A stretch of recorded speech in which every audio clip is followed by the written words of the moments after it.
Marconi بڑھتا گیا، وہاں یہی ایک راستہ تھا، اس لیے غلطی کا امکان کم تھا۔ سامنے روشنی کا جو دبا تھا وہ پھیل رہا تھا، سرنگ ختم ہو رہی تھی، اور جب وہ سرنگ کے دہانے پر پہنچے تو معلوم ہوا کہ اونٹ سواروں سمیت نہیں گزر سکیں گے۔ سوار اونٹوں کی گردنوں پر آ کر نیچے اترے، کیونکہ پہلوؤں سے نہیں اترا جا سکتا تھا۔ اونٹوں کو بڑی مشکل سے باہر نکالا گیا۔ آگے دیکھا تو چاروں طرف کسی پرانے قلعے کی بڑی ہی بلند دیواریں نظر آئیں، مگر یہ قلعہ قدرتی تھا۔ پہاڑیوں کی شکل ایسی تھی کہ 300-400 گز تک ڈھلان تھی، اور وہاں سے پہاڑیاں سیدھی اوپر کو اٹھ گئی تھی۔ بعض اونچی تھی، بعض کم بلند، معلوم ہوتا تھا جیسے یہ جگہ ہر طرف سے بند ہو۔ گھوم پھر کر دیکھا تو ایک پہاڑی کے ساتھ اتنی جگہ تھی جس پر پیدل چلا جا سکتا تھا۔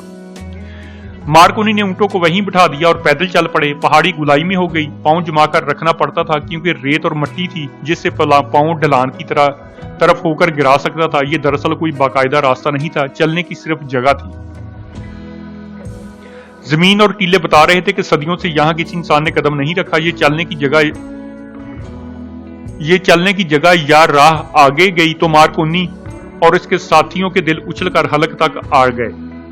ڈھلان سخت ہو گئی تھی اور نیچے جا کر کسی بڑی ہی اونچی دیوار کی منڈیر بن گئی تھی۔ دائیں طرف پہاڑی تھی جس کے پہلو میں وہ قدم جما کر چل رہے تھے، مگر بائیں طرف زمین دور نیچے چلی گئی تھی۔ یہ ایک بڑی وسیع اور بہت ہی گہری کھائی تھی، وہاں سے گرنے کا نتیجہ صرف موت تھا۔ کھائی کے دوسرے کناروں پر اسی طرح کے پہاڑ تھے جس کے ساتھ ساتھ وہ چل رہے تھے۔ ایسے خطرناک مقام پر آ کر مارکونی کے ایک ساتھی نے اس سے پوچھا، کیا تمہیں یقین ہے کہ ریمینس فرعون کا جنازہ اسی جگہ سے گزرا گیا ہوگا؟ امر درویش نے یہی راستہ بتایا ہے، مارکونی نے کہا۔ جہاں تک میں نقشے کو سمجھ سکا ہوں ہمارے گزرنے کا راستہ یہی ہے۔ ریمینس کا تابوت کسی اور طرف سے گزارا گیا تھا، ہمیں وہ راستہ معلوم کرنا ہے۔ وہ کوئی خفیہ راستہ تھا جو صدیوں کی آندھیوں اور زمین کی تبدیلیوں نے بند کر دیا ہوگا۔ اگر وہ راستہ مل گیا تو ہم مدفن تک پہنچ جائیں گے، اگر زندہ رہے تو۔ میں اس کے متعلق یقین تو نہیں دلا سکتا، مارکونی نے کہا۔ یہ یقین دلا سکتا ہوں کہ مدفن مل گیا تو تم دونوں کو مالا مال کر دوں گا۔ راستہ چوڑا ہو گیا اور کھائی ختم ہو گئی۔ اب وہ دو ایسی پہاڑیوں کے درمیان جا رہے تھے جن کے دامن ملے ہوئے تھے، مگر کچھ ہی دور آگے پہاڑیاں مل گئی تھیں۔ وہ وہاں تک پہنچے تو انہیں بائیں طرف اوپر چڑھنا پڑا۔ کوئی 100 گز اوپر جا کر انہیں ایک گلی سی نظر آئی جو نیچے کو جا رہی تھی۔ وہاں سے ارد گرد دیکھا تو دور دور تک پہاڑیوں کے ستون اوپر کو گئے ہوئے تھے۔ منظر ہیبت ناک تھا۔ وہ نیچے اترتے گئے۔ یہ گلی کئی ایک موڑ مڑ کر انہیں ایک فراخ جگہ لے گئی جو گلائی میں تھی۔ یہاں کی گرمی ناقابل برداشت تھی، چوٹیوں کے قریب پہاڑیوں میں چمک سی تھی، وہاں کی مٹی میں کسی دھات کی آمیزش تھی۔ اسی کی تپش سے گرمی زیادہ تھی۔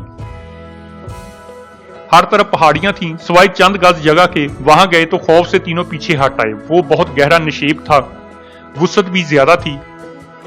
اس کی تہہ پر ریت چمک رہی تھی اور سورج کی تپش اتنی زیادہ تھی کہ ریت سے دھواں سا اٹھتا اور لرزتا نظر آتا تھا۔ اس سے اس کی گہرائی کا اندازہ نہیں ہوتا تھا۔ اس اتنے گہرے نشیب کے آمنے سامنے کے کناروں کو ایک قدرتی دیوار ملاتی تھی۔ یہ نیچے سے اوپر تک تھی۔ یہ دراصل مٹی اور ریت کا دیوار نما ٹیلا تھا جو نیچے سے بھی اتنا ہی چوڑا تھا جتنا اوپر سے۔ اس کی چوڑائی 1 گز سے کم تھی، کہیں سے گلائی میں تھی جس پر چلنا خطرناک تھا۔ اگر مارکونی کو پار جانا ہی تھا تو یہی ایک راستہ تھا جو پل صراط کی مانند تھا۔ اس کی لمبائی 50 گز سے زیادہ ہی تھی۔ مارکونی کے ایک ساتھی نے اسے کہا، میرا خیال ہے اس دیوار پر چلنے کی بجائے تم خودکشی کا کوئی بہتر طریقہ اختیار کرو گے۔ خزانے راستے میں پڑے نہیں ملا کرتے، مارکونی نے کہا، ہمیں اسی راستے سے پار جانا ہے اور پھسل کر نیچے جہنم کی آگ میں گرنا ہے۔ دوسرے ساتھی نے کہا، کیا ہم نے سلیب پر ہاتھ رکھ کر حلف نہیں اٹھایا کہ سلیب کی عظمت اور اسلام کی بیخ کے لیے جانیں قربان کر دیں گے؟ مارکونی نے کہا، کیا میدان جنگ میں ہمارے ساتھی سلیب پر جانیں قربان نہیں کر رہے؟ میں بزرگوں کی طرح یہیں سے واپس ہو کر احمد درویش کو یقین دلا سکتا ہوں کہ اتنی صدیاں گزر جانے کے بعد بھی اب تمام راستے بند ہو چکے ہیں۔ جہاں ندی تھی وہاں چٹانیں ہیں، اور جہاں نقشہ چٹانیں دکھاتا ہے وہاں کچھ بھی نہیں ہے، مگر میں بزدل نہیں بنوں گا، جھوٹ نہیں بولوں گا۔ میرے دل پر خوف طاری ہو چکا ہے، میں اس کے خلاف لڑ رہا ہوں۔ میرے خوف میں اضافہ نہ کرو دوستو، اگر تم میرا ساتھ نہیں دو گے تو سلیب سے دھوکا کرو گے اور اس کی سزا بڑی اذیت ناک ہوگی۔ میں تمہارے آگے آگے چلتا ہوں، جہاں پھسلنے کا خطرہ محسوس کرو وہاں اس طرح بیٹھ جانا جس طرح گھوڑے پر بیٹھتے ہیں، پھر آگے سرکتے رہنا۔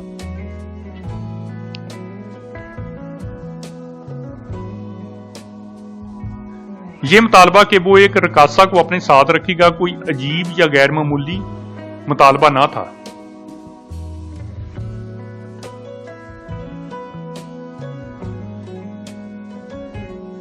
البتہ قدومی کو اپنے ساتھ لے جانا کچھ عجیب سا تھا۔ قدومی ایک جواسان رقاصہ تھی جو صرف عمرہ اور دولت مند افراد کے ہاں جاتی تھی۔ وہ سوڈان کی رہنے والی تھی اور مسلمان۔ وہ خوبصورت تو تھی ہی مگر اس کے ناز و ادا میں جو جادو تھے اس نے بڑے بڑے لوگوں کے دماغ خراب کر رکھے تھے۔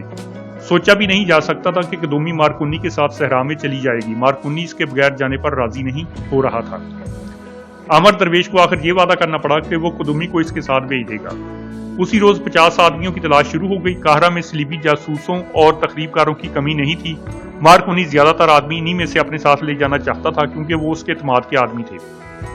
احمد بھی اسی گروہ سے آدمیوں کا انتخاب کرنا چاہتا تھا۔ سلطان ایوبی کے اس جرنیل نے اپنا ایک تخریب کار گروہ تیار کر رکھا تھا۔ یہ سب مسلمان تھے، ان کے اغراض و مقاصد صلیبیوں والے تھے۔ احمد درویش نے اپنا ایمان نیلام کر کے ان چند ایک مسلمانوں کو بھی ایمان فروش بنا دیا تھا۔ یہ سب صلاح الدین ایوبی کے دشمن بن گئے تھے اور ان کا اٹھنا بیٹھنا حسن بن صبا کے فدائیوں کے ساتھ شروع ہو گیا تھا۔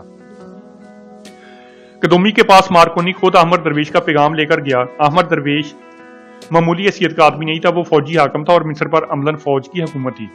ویسے بھی قدومی احمد کے زیر اثر تھی۔ اس نے بادل ناخواستہ ہاں کر دی، لیکن مارکونی نے اسے یہ بتا کر کہ وہ فرعون کے مدفن میں سے ہیرے جواہرات نکالنے جا رہا ہے، قدومی پر ایسا نشہ طاری کر دیا کہ وہ فوراً روانہ ہونے کو تیار ہو گئی۔ مارکونی منجا ہوا چالاک اور ہوشیار آدمی تھا۔ اس نے قدومی کو ملکہ کلوپترا بنا دیا۔ قدومی ایک رقاصہ تھی جس کے کوئی جذبات نہیں تھے۔ اسے اپنے جسم، اپنے حسن، اپنے فن اور زر و جواہرات سے پیار تھا۔ وہ ان عورتوں میں سے تھی جو اس خوش فہمی میں مبتلا ہوتی ہیں کہ ان کے حسن و جوانی کو کبھی زوال نہیں آئے گا۔ مارکونی نے اسے یہ نہیں بتایا تھا کہ فرعونوں کے مدفن سے برآمد ہونے والا خزانہ کہاں اور کیوں صرف کیا جائے گا۔ 50 آدمیوں کی تلاش میں 15-20 دن لگ گئے۔ ان میں زیادہ تعداد صلیبی تخریب کاروں کی تھی، باقی مسلمان تھے۔ وہ بھی صلیبیوں کے ہی تخریب کار تھے۔ سب اونٹوں پر سوار ہو کر قاہرہ سے نکل گئے، لیکن وہ کٹھے روانہ نہ ہوئے۔ 3-3، 4-4 کی ٹولیوں میں مسافروں اور تاجروں کے روپ میں نکلے۔ قدومی کو وہاں چڑھائی اتنی کم تھی کہ کھڑے ہو کر چلا نہیں جا سکتا تھا۔ مارکونی بیٹھ گیا اور گھوڑے کی سواری کی پوزیشن میں ٹانگیں ادھر ادھر کر کے آگے کو سرکنے لگا۔ یہ دوبارہ وہیں سے جہاں سے پیچھے چھوڑی تھی کہانی وہیں سے دوبارہ شروع ہو گئی ہے۔ دیوار کی چوڑائی کم اور گول ہوتی جا رہی تھی۔ مارکونی نیچے کو سرک گیا۔ اس کے پیچھے اس کا ایک ساتھی بھی آگے چلا گیا۔ اچانک تیسرے ساتھی کی بے حد گھبرائی ہوئی آواز سنائی دی، مارکونی مجھے پکڑنا، مگر اس تک کوئی نہ پہنچ سکا۔ وہ ایک طرف لڑک گیا تھا۔ کوئی سے سہارا نہ ہونے کی وجہ سے وہ گر پڑا۔ اس کی چیخیں سنائی دیتی رہیں جو دور ہی دور ہوتی گئیں۔ پھر دھمک کی آواز آئی، چیخیں بند ہو گئیں۔ انجام ظاہر تھا۔ مارکونی نے نیچے دیکھا، کچھ بھی نظر نہیں آتا تھا۔ گر کر مرنے والوں کی چیخوں کی گونج ابھی تک اس کے دہشتناک ویرانے میں بھٹک رہی تھی۔ مجھے اپنے ساتھ رکھو مارکونی، دوسرے ساتھی نے کہا۔ اس کی آواز کانپ رہی تھی۔ میں ایسی موت نہیں مرنا چاہتا۔ مارکونی نے اس کا حوصلہ بڑھایا اور آگے بڑھنے لگا۔ دیوار اوپر اٹھ رہی تھی۔ مارکونی بیٹھے بیٹھے آگے سرکتا گیا۔ رونے کی آوازیں بدستور آ رہی تھیں اور ان کے تیسرے ساتھی کی چیخوں کی گونج اس طرح بھٹک رہی تھی جیسے اوپر جا کر ان کے اوپر منڈلا رہی ہوں۔ دیوار کچھ چوڑی ہو گئی۔ مارکونی نے گھوم کر اپنے ساتھی کا ہاتھ پکڑا اور اسے اوپر کر لیا۔ آگے وہ ذرا اطمینان سے چل سکتے تھے، لیکن ہوا کے جھونکے اتنے تیز تھے کہ ان کے لیے توازن قائم رکھنا ذرا مشکل تھا۔ وہ آہستہ آہستہ بڑھتے گئے اور دیوار ختم ہوتی گئی۔ آگے زمین اور پہاڑیاں کچھ سخت تھی۔ 2 چٹانوں کے درمیان تنگ سا راستہ تھا اور وہ اس میں داخل ہو گئے۔ مارکونی کے ساتھی نے اس سے پوچھا، جیفری مر چکا ہوگا، اسے بچایا یا دیکھا نہیں جا سکتا؟ مارکونی نے اس کی طرف دیکھا، آ بھری اور نفی میں سر ہلایا۔ اس کی آنکھوں میں آنسو آ گئے۔ اس نے کچھ کہے بغیر اپنی ساتھی کے کندھے پر تھپکی دی اور آگے چل پڑا۔ یہ بھی ایک گلی سی تھی جو فراغ ہوتی جا رہی تھی۔ مارکونی نے اپنے ساتھی سے کہا، ہم خوش قسمت ہے کہ ہم جہاں جاتے ہیں وہاں ایک ہی راستہ ملتا ہے، ایک سے زیادہ ہوں تو بھٹک جانے کا خطرہ ہوتا ہے۔ یہ گلی بند ہو گئی۔ آگے جگہ کشادہ ہوتے ہوتے بہت ہی کھل گئی اور زمین اوپر کو اٹھتی گئی۔ ہوا ابھی تک تیز سی۔ مارکونی کو بالکل اندازہ نہیں تھا کہ وہ اس ہیبت ناک علاقے میں کتنی دور اندر پہنچ گیا ہے۔ اسے صرف یہ احساس رہ گیا تھا کہ دنیا سے اس کا رشتہ منقطع ہو چکا ہے۔ وہ صلیب کے نام پر دیوانہ ہوا جا رہا تھا۔ فرعون کا مدفن تلاش کرنے کا مقصد اس کے سامنے یہی تھا کہ اس سے نکلے ہوئے خزانے سے مسلمانوں کو خرید کر انہیں سلطنت اسلامیہ کے ہی خلاف استعمال کیا جائے گا اور دنیا میں صلیب کی حکمرانی ہوگی۔ وہ اپنے ڈرے ہوئے ساتھی کے ساتھ آگے بڑھتا گیا۔ ہوا اسی طرف سے آ رہی تھی۔ پہاڑوں کی چوٹیاں دائیں اور بائیں کو ہٹ گئی تھی۔ سامنے آسمان نظر آ رہا تھا۔ مارکونی چڑھائی چڑھ رہا تھا۔ وہ رک گیا اور ہوا کو سونگ کر بولا، تم بھی سونگو، ہوا میں جو بو ہے وہ صحرا کی نہیں ہے، تمہارا دماغ جواب دے رہا ہے۔ اس کے ساتھی نے کہا، صحرا میں صحرا کی بو نہیں ہے تو اور کس کی ہے؟ تم اطالوی ہو، شاید تمہیں اپنے گھر کی بو آ رہی ہے۔ مارکونی کے چہرے پر کچھ اور تاثر تھا۔ وہ ہوا کو سونگ رہا تھا۔ اس نے اپنے ساتھی سے کہا،